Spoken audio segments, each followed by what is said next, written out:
ఏపీలోనే కాదు తెలంగాణ వ్యాప్తంగా కూడా వానలు దంచి కొడుతున్నాయి. ఖమ్మం, భూపాలపల్లి జిల్లాల్లో వాగులు భయపెడుతున్నాయి.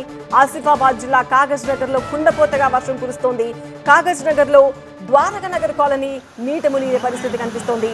వరద ఉధృతికి పలు వాహనాలు కొట్టుకుపోయాయి. ఇక ములుగు, మహబూబాబాద్, ఖమ్మం, భద్రాద్రికి రెడ్ అలర్ట్ జారీ చేసింది వాతావరణ శాఖ. 7 జిల్లాలకు ఆరెంజ్ అలర్ట్ జారీ చేశారు. భారీగా వర్షాలు కురుస్తాయని హెచ్చరికలున్నాయి. హైదరాబాద్కు కూడా హెచ్చరికలు జారీ చేశారు. మోస్తరు నుంచి భారీ వర్షాలు ఉంటాయి అని చెప్తున్నారు. ఉరుములు మెరుపులతో జోరువాన కురుస్తుందని హెచ్చరించారు. పిడుగులు కూడా పడతాయంటోంది వాతావరణ శాఖ. గంటకు 40 కిలోమీటర్ల వేగంతో ఈదురుగాలులు వీచే అవకాశం ఉంది. వాయుగుండం కారణంగా జీహెచ్ఎంసీకి వాతావరణ శాఖ అలర్ట్ జారీ చేసింది.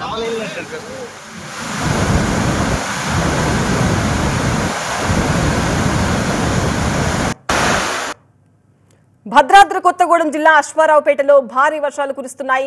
పెద్దవాగు ప్రాజెక్టుకు భారీగా వరద నీరు చేరడంతో 150 మీటర్ల మేర మట్టి కట్టలు తెగిపోయాయి.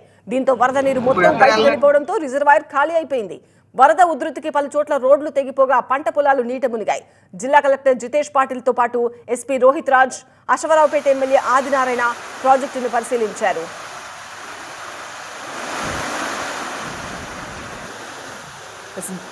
సెకండ్ బాక్స్ లో కనిపిస్తున్న విజువల్స్ ఒకసారి చూస్తే జయశంకర్ భూపాలపల్లి జిల్లాలో అలుగు వాగు ఉధృతంగా ప్రవహిస్తున్న దృశ్యాలు చూడొచ్చు.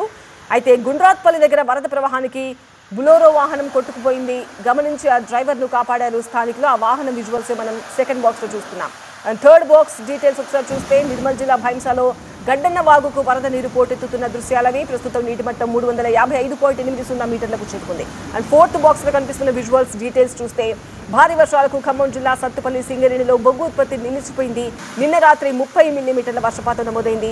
26,000 టన్నుల బొగ్గు ఉత్పత్తికి ఆటంకం ఏర్పడింది. భూపాలపల్లి ఓపెన్ కాస్ట్ గనుల్లో కూడా బొగ్గు ఉత్పత్తికి అంతరాయం ఏర్పడింది.